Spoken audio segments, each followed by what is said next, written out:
8절입니다. 로마서 13장 8절, 9절, 10절, 8절. 피차 사랑의 빛 외에는 아무에게든지 아무 빛도 주지 말라. 남을 사랑하는 자는 율법을 다 이루었느니라. 간음하지 말라, 살인하지 말라, 도둑질하지 말라, 탐내지 말라 한 것과 그 외에 다른 계명이 있을지라도 내 이웃을 내 자신과 같이 사랑하라 하신 그 말씀 가운데 다 들었느니라. 사랑은 유대게 악을 행하지 아니하나니 그러므로 사랑은 율법의 완성이니라.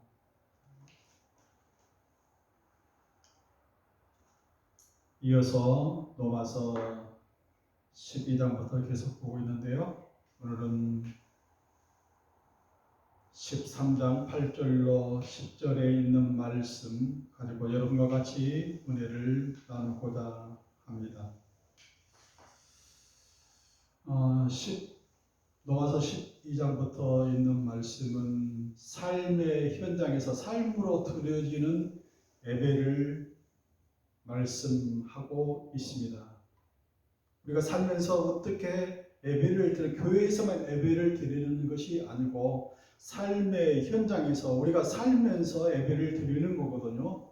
오늘 본문 13장 8절은 피차 사랑의 빛 외에는 아무에게든지 아무 빛도 주지 말라 하고 말씀하고 있습니다. 삶의 현장에서 비치지 말라 하는 거예요. 아무에게도 아무 빛도 주지 말라. 그것이 예배다. 빛 없이 살아가는 사람들이 있을까요?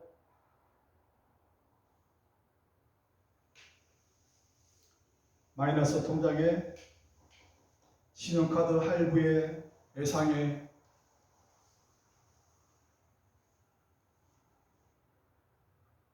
그 없이 살아가는 사람이 있을까요?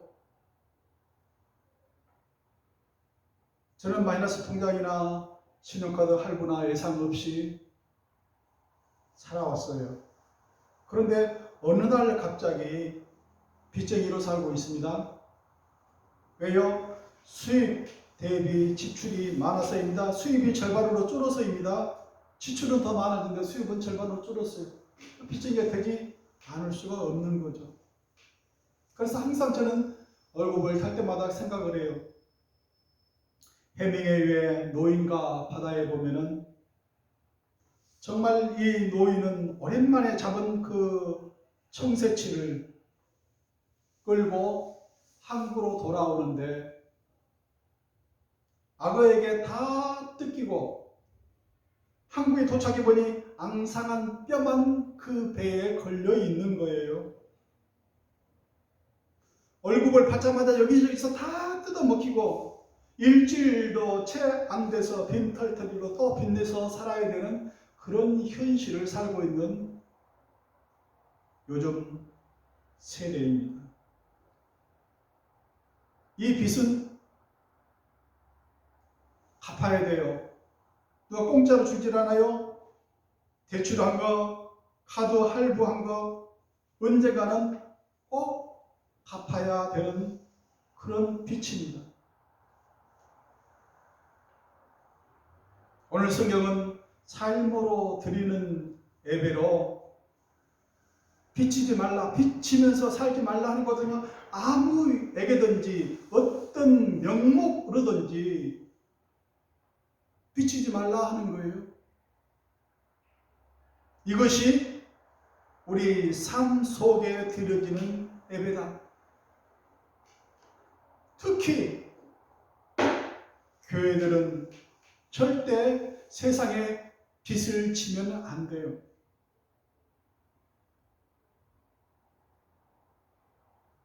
특히 교회는 빚내서 건축해서 안 된다는 거예요. 빚내서 교회 운영해서는 안 된다는 거예요. 빚은요, 자기 욕심이에요.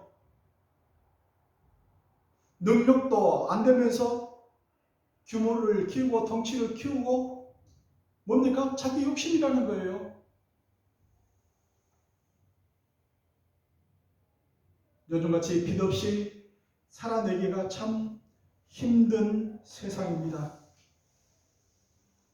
빚으로 산다는 것은 그 빚만큼 내 것이 아니에요. 빚을 갚기 전까지는 빌려준 사람이나 그 빌린 곳에 그 은행 것이에요.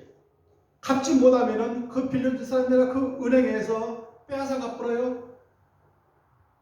내 것이 아니에요. 빚같이 무서운 게 없어요. 내 모든 것을 다 빼앗아 가거든요.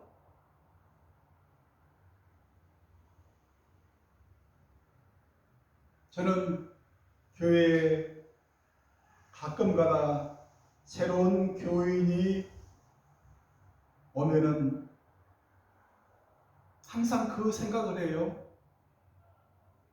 정현종의 방문객이라는 시를 생각하곤 합니다. 한 사람이 온다는 건 실로 어마어마한 일이다. 그의 과거와 현재와 그의 미래가 함께 오기 때문이다. 한 사람의 일생이 오기 때문이다. 이렇게 시는 시작하고 있습니다. 그 한 사람이 어떤 형편과 처지에 의해서 그 사람의 과거와 현재, 미래가 한꺼번에 이렇게 그 사람이 안고 오는 거거든요. 저 사람은 어떤 문제가 있을까? 어떤 어려운 상황이 있을까? 교회 여러분들은 대체적으로 그런 어려운 공경에 처한 사람들이 많이 오곤 하거든요. 그래서 정현종이라는 그 시인은 방객을 통해서 이런 시를 이렇게 노래했나 봅니다. 빚이라는 것은요, 우리의 삶의 허리를 동강내버려요. 건창바닥에 질질질 끌고 다니는 거거든요. 2000년도입니까? 2001년도입니까? 매미 태풍이 왔을 때도 끄떡없는 그 낙낙장성 그 소나무들이요. 그 다음 해에 100년 만에 처음 온 눈이 있었어요. 100년설이라고요. 그 눈이 오면서 높고 오면서 높고 해서요. 그 가지들의 눈이 얹혀가지고 그 허리가 부러지는 걸 제가 봤거든요. 야, 우리도 살면서 저런 삶의 무게를 못 이겨서 저렇게 허리가 부러지는 경우도 있겠구나 하는 생각을 해본 적이 있습니다. 삶이 이렇게 무거우면 우리 허리 자체가 무너져 버리고 부러지는 거거든요. 죽음 앞에 자살 직전에 낭떠러지에 서는 사람들이 참 많습니다. 특히 우리나라에요. OECD 국가 중에 3년 연속 자살률 1위의 국가에 살고 있습니다. 보십시오. 주변에 보십시오. 지난주에요. 변해골을 갔는데 그 식당 사장님이 그래요. 이쪽에 주변에 오는 사람들이 자살하는 사람들이 참 많대요. 밀양 예각에 그 산속에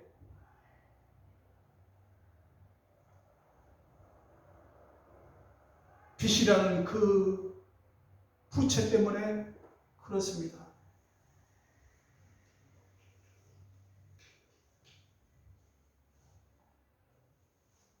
빚을 낼 수 있는 형편이 되면 참 다행이에요. 빚이라도 빌려서 살 수 있으면 천만 다행이죠. 근데 빚을 낼 수 없어요. 비빌 언덕조차 없어요. 그러면 어쩌란 말입니까? 아는 사람들에게 손 벌리기가 정말 창피하고 수치스럽고 부끄러워서 한마디 입 밖에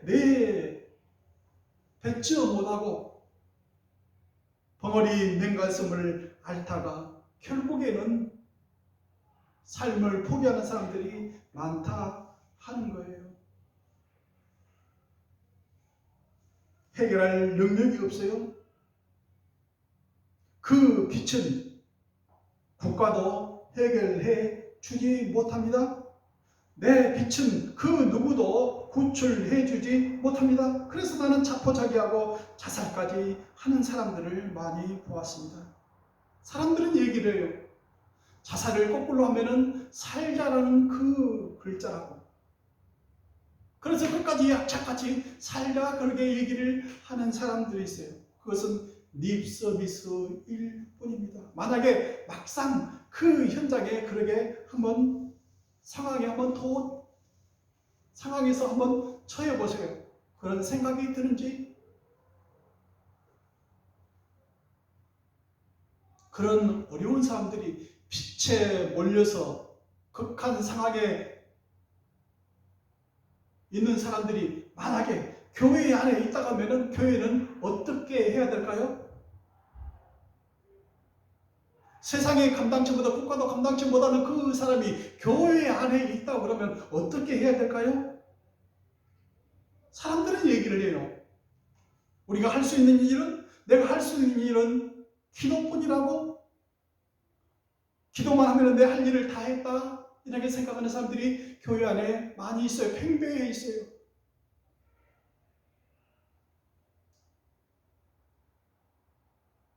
교회는 힘이 없어요. 교회 공동체는 생명 공동체인데 힘이 없어요. 아무도 강 건너 불 구경하듯 그냥 듣고 흘려보냅니다. 지나칩니다. 나와는 상관없는 일이라고 무시 때립니다. 수많은 설교자들, 수많은 대형 교회들, 말씀의 홍수가 흘러 넘치는 이 대한민국 땅에서요, 그런 사람들을 교회 안에서 생명 공동체인 그 공동체에서 살려냈다 하는 소식, 그 말 한 번도 들어본 적이 없습니다. 교회 안에서 자살하는 사람들이 많거든요.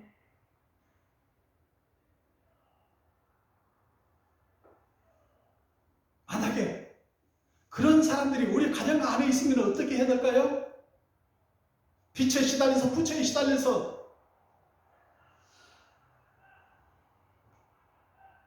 죽지 못해 살아가는 사람들이 있다고 그러면은, 만약에 그 사람이 나에게 부탁을 한다면은 나는 어떻게 할까요? 나는 어떻게 해야 될까요? 미안하다고요? 내가 능력이 없어서 도와주질 못해서 미안하다고요? 그렇게 대답을 해야 될까요? 살려야 될 것 아닙니까? 죽어가는 사람들을 살려야 될 것 아닙니까? 어떻게 해야 될까요?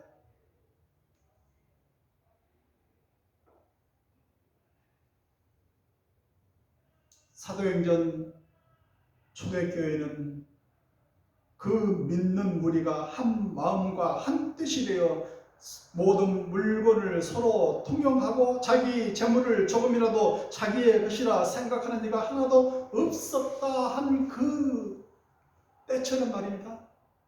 이 생명 공동체가, 이 교회 공동체가 한 사람을 구하는 데 힘써야 되지 않냐 하는 겁니다. 그런 교회 어디 있나요? 그런 집안이 어디 있나요? 나는 그런 교회로 가고 싶어요. 그런 교회의 모습을 하고 있는 그 교회에 출석하고 싶어요.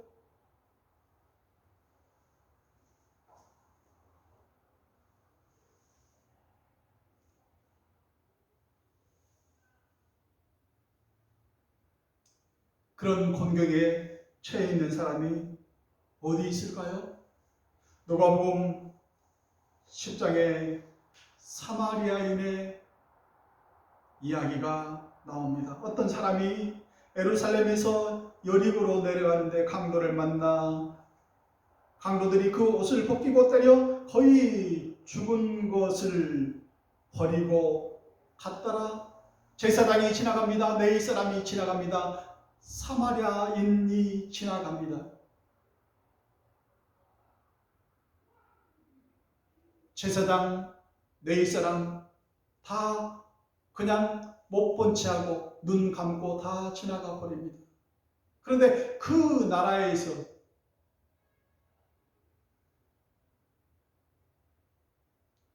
원수처럼 지내는 그 사마리아인은 측은히 여겨 불쌍히 여겨 그 사람을 데리고 가서 치료해주고 그 치료비를 부담해주고 한 그 이야기를 예수님께서 하시면서 이웃이 어떤 사람인지 이웃이 누구인지를 말씀하고 있습니다. 네 생각에는 누가 이웃이냐? 누가 그 죽어가는 사람의 이웃이 되겠느냐? 자비를 베푼 사람입니다. 너도 가서 이와 같이 하라. 이와 같이 너도 가서 이웃이 되어주라. 예수님께서 그 사람에게 말씀하시는 그 성경 구절이 나옵니다.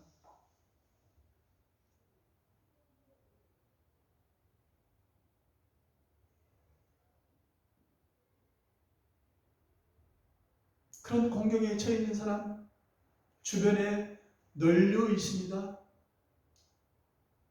우리가 듣고 보고 하는 많은 사람들 가운데 있습니다. 우리가 선뜻 거기에 행동으로 옮기지 못하고 강 건너 불 구경하듯 보고 있는 것은 내 마음이 동하지 않았기 때문에, 내 마음이 성령에 이끌리지 않았기 때문에 하지 못하는 거예요.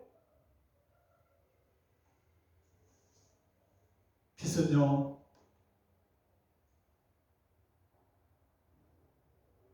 이렇게 곤경에 처해 있는 사람에게 내가 내 손과 발이 움직이는 것, 그걸로 해서 갚아 나가는 거예요. 갚는 거예요.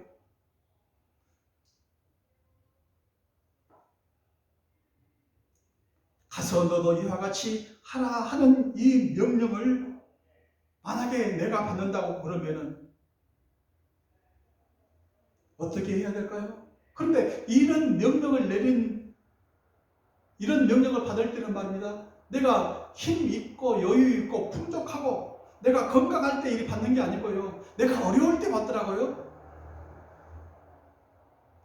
나에게 조금 여유 있고 풍족하고 그럴 때 네가 가서 좀 너도 이와 같이 하라, 너도 이와 같이 좀 살라 하고 부탁을 하면 좋을 건데, 내가 힘들 때게 이렇게 부탁을 하더라고요. 가서 너도 이와 같이 좀 해라. 나도 지금 힘들어 죽겠는데 나보다 더 힘든 사람을 나에게 붙여주는 거예요. 나에게 부탁하는 거예요. 네가 가서 그 이웃이 되라. 살았다 가부처럼 말입니다.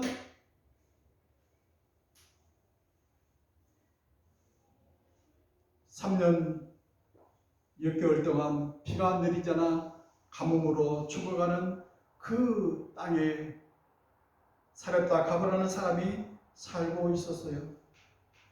마지막 오늘 저녁 함께 식사를 하고 그 가부와 그 아들은 만찬을 하고 이제는 쩔쩔 굶어서 죽는 그 처지에 있는데, 어떤 지나가는 방문객이 들려서 여보시오, 그걸로 나를 먼저 나에게 떡을 만들어서 대접하시오. 나도 형편이 어려운데 더 어려운 그 사람이, 그 과객이, 그 방문객이 나에게 부탁하는 거예요.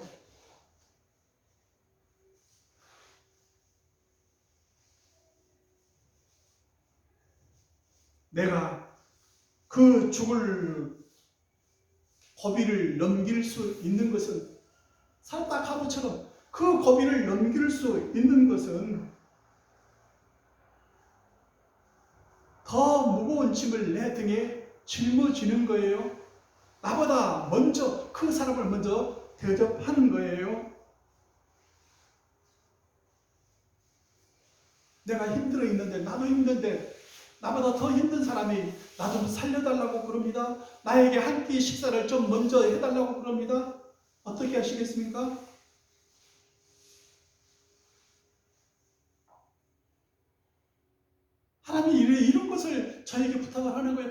부탁을 하는 거예요. 나가 힘든데, 내가 힘든데, 나보다 더 힘든 사람을 나에게 붙여서 네가 저 사람 좀 맡아주지 않겠니?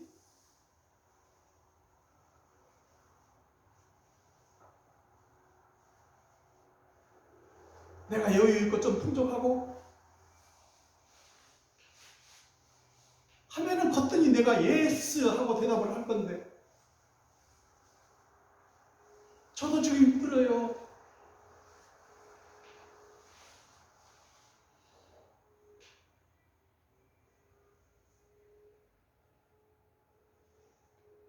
하나님은 저희들에게 말씀을 하세요. 한 생명을 살리는 것이, 그 한 생명을 살리는 것이 세계를 살리는 것이다.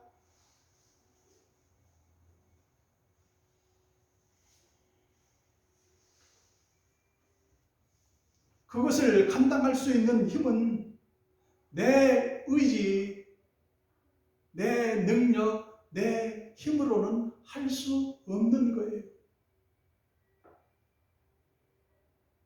성령에 이끌려서, 성령의 힘에 이끌려서 만 할 수 있는 거예요. 성령께서 감당할 수 있는 힘, 그 능력을 주실 때 가능한 거예요. 내 의지대로는 못해요. 이해 다시 해보세요.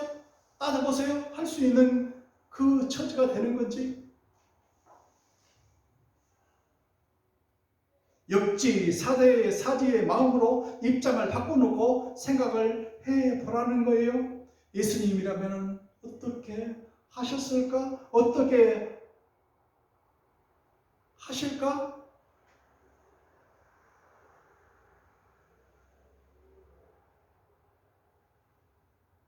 너뿐이 없더라. 내가 너에게 부탁한다. 하실 때 예스 하고 대답할 수 있는 그 힘은 성령에 이끌려서, 성령의 힘이 아니고는 내가 감당을 하고 그것을 할 수 없다 하는 거예요. 남을 사랑하는 자는 율법을 다 이루었느니라 말씀을 하고 있습니다. 사랑은 율법의 완성이니라.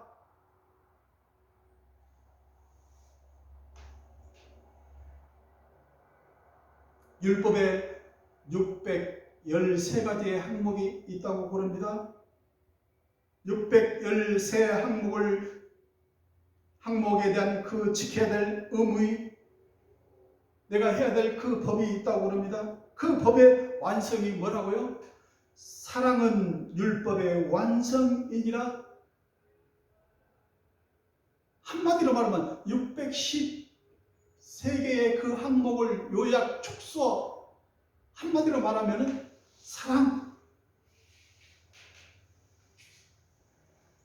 그것을 한마디로 요약해서 딱 합축을 하면 사랑, 아가페적인 그 사랑을 말씀하는 것입니다. 에녹박이 사랑보다 진한 눈먼 사랑이요. 사랑하면 눈이 멀지 않습니까? 안 보여요.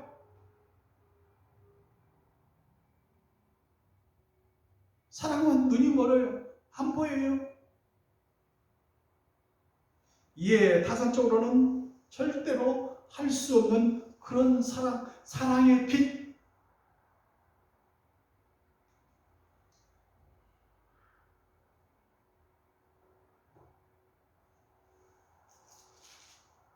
남을 사랑하는 자는 율법을 다 이루었느니라 말씀을 하고 있습니다. 예수님께서도 운명하실 때에 마지막 한 말씀을 하셨는데요.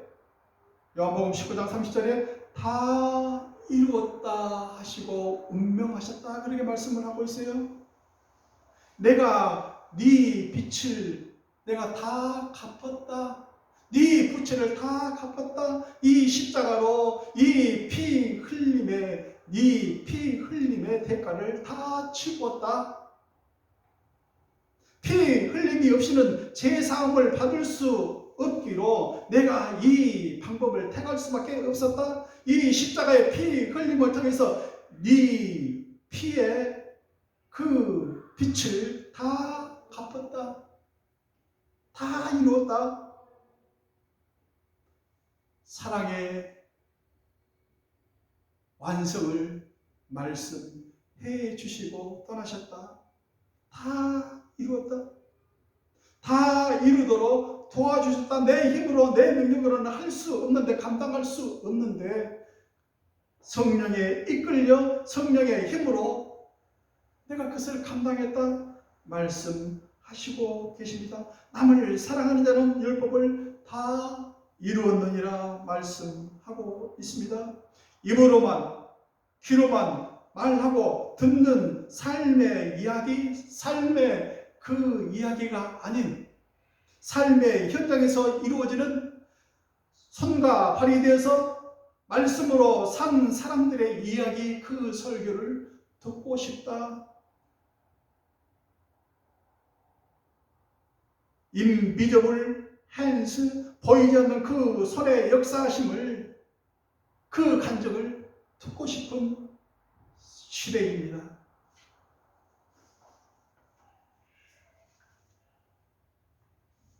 하나님의 방법은 이 빛이, 이 부처가 많은 사람들, 그것에 의해서 허리가 부러지고 자살 직전에 있는 사람들에게 하나님께서 주시는 방법은, 그것을 해결해 줄 수 있는 방법은, 구원해 줄 수 있는 방법은, 고출해 줄 수 있는 방법은 그 교회 안에 공동체에 있는 사람들 통해서 하시지 않습니다. 생면부지의 사람, 듣지도 보지도 못한 어떤 낯선 보이지 않는 그 선한 손의 이 힘에 의해서 해주시는 거지, 알고 주변에 있는 사람들 통해서 하시질 않더라고요.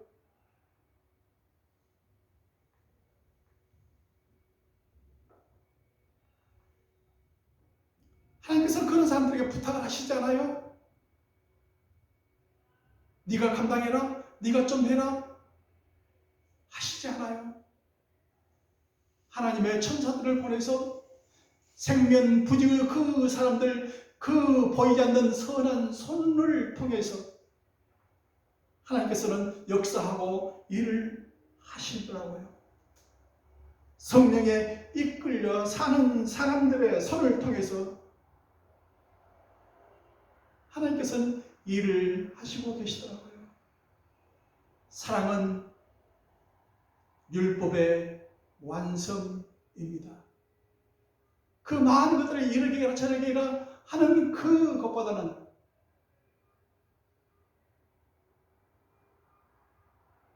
하나님의 손을 통해서, 성령의 손을 통해서, 그 보이지 않는 그 손들을 통해서 하나님께서는 역사하시고 계시더라고요. 사람들은 굶주려 있습니다. 기근에 빠져 있습니다. 많은 설교자들, 많은 교회들, 그 홍수 속에서 내가 듣고 싶어 하는 그 말씀 보다는 나에게 손이 되어주고 발이 되어주는 그런 행함이 있는,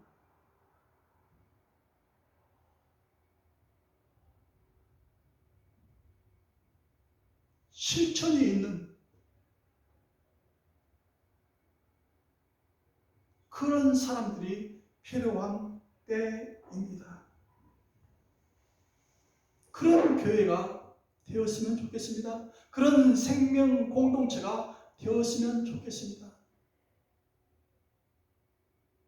그런 사람들은 인위적으로 자기 힘으로 능력으로 되는 게 아니고 오직 성령의 힘으로, 성령의 감동하심을 받은 사람만이 할 수 있는 일입니다.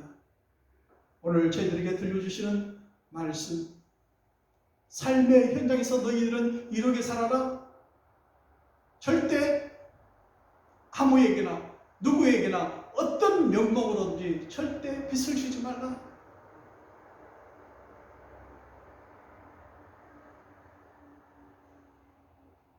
삶 속에서 드려지는 예배입니다. 그것도 예배예요. 빚지지 않는 것도 예배예요.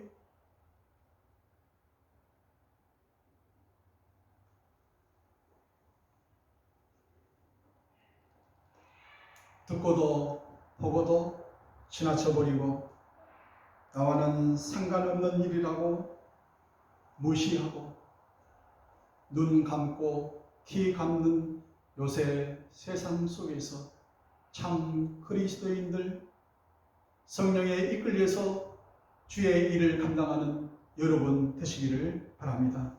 기도하겠습니다. 하나님, 저희들은 하나님의 일을 감당하기에 너무 부족하고 연약합니다. 주의 성령께서 함께 하실 때 주께서 바라시는 그 선한 일들을 잘 감당할 수 있도록 주님 함께 하옵소서. 예수님 이름으로 기도하옵소서.